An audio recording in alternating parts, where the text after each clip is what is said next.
Exercise 5 is a very common type of exercise for me to ask about cross-price elasticity. I've given you a cross-price elasticity and asked you to identify whether these are complements or substitutes. So for the first part, all you need to remember is substitutes have positive cross-price elasticities. So knowing that the cross-price elasticity of Findles with respect to the price of Google's is 0.7, you would know immediately that these things must be substitutes. When the price of Google's goes up, people are buying more Findles.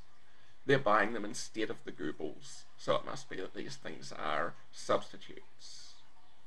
If you're wondering what Findles and Google's are, they're nonsense words that I use to hide whether or not these are substitutes or complements. If I'd called this Coke and Pepsi, you'd know immediately that they should be substitutes, so I called them something else instead.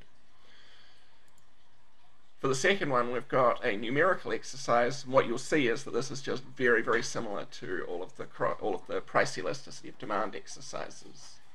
So the price of Google's goes up 20%. What's our prediction for how much the demand for Findles will rise? Okay, so we start with our formula.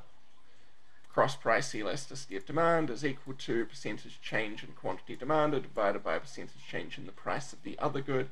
And as usual, we've got two out of those three things. We have the cross-price elasticity, it's 0.7. We have the price change, it's 20%.